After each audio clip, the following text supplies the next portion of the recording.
Salam, sahabat motivasi iman yang dikasihi Kristus. Selamat pagi dan salam sejahtera. Sahabat ODB, pembacaan Alkitab hari ini terambil dari Efesus pasal yang kedua, ayat yang pertama sampai dengan ayat yang ke-10.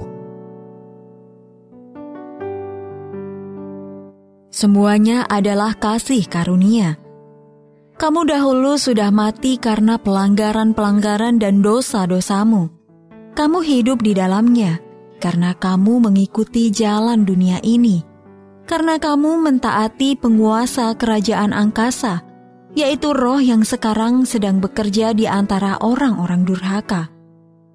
Sebenarnya dahulu kami semua juga terhitung di antara mereka, ketika kami hidup di dalam hawa nafsu daging, dan menuruti kehendak daging dan pikiran kami yang jahat. Pada dasarnya kami adalah orang-orang yang harus dimurkai, sama seperti mereka yang lain. Tetapi Allah yang kaya dengan rahmat, oleh karena kasih-Nya yang besar yang dilimpahkannya kepada kita, telah menghidupkan kita bersama-sama dengan Kristus, sekalipun kita telah mati oleh kesalahan-kesalahan kita. Oleh kasih karunia kamu diselamatkan. Dan di dalam Kristus Yesus, Ia telah membangkitkan kita juga dan memberikan tempat bersama-sama dengan Dia di sorga, supaya pada masa yang akan datang Ia menunjukkan kepada kita kekayaan kasih karunia-Nya yang melimpah-limpah sesuai dengan kebaikan-Nya terhadap kita dalam Kristus Yesus. Sebab karena kasih karunia kamu diselamatkan oleh iman. Itu bukan hasil usahamu, tetapi pemberian Allah. Itu bukan hasil pekerjaanmu. Jangan ada orang yang memegahkan diri. Karena kita ini buatan Allah, diciptakan dalam Kristus Yesus untuk melakukan pekerjaan baik yang dipersiapkan Allah sebelumnya. Ia mau supaya kita hidup di dalamnya. Ayat Mas renungan hari ini terambil dari Efesus pasal yang kedua ayat yang ke-8. Karena kasih karunia kamu diselamatkan oleh iman. Judul renungan kali ini, Allah memulihkan kerusakan kita, ditulis oleh N. Setas.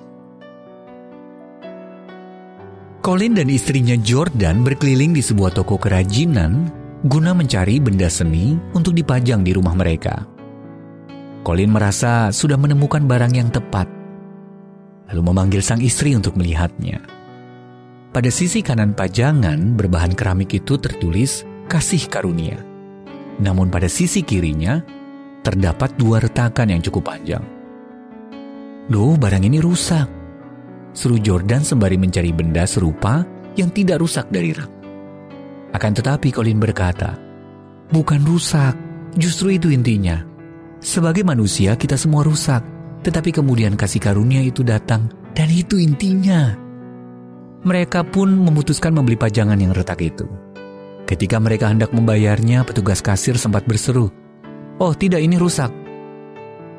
"Ya begitu juga kita," bisik Jordan. Apa artinya menjadi seorang yang menyadari dirinya rusak? Salah satu definisinya, adanya kesadaran yang semakin kuat bahwa seberapapun kerasnya kita berusaha dengan kesanggupan kita, alih-alih semakin baik, hidup kita justru semakin buruk. Pada saat itulah kita mengaku membutuhkan Allah dan campur tangannya dalam hidup kita. Rasul Paulus berbicara tentang kerusakan hidup kita sebagai kematian karena pelanggaran-pelanggaran dan dosa-dosa kita. Efesus pasal yang kedua ayat yang pertama.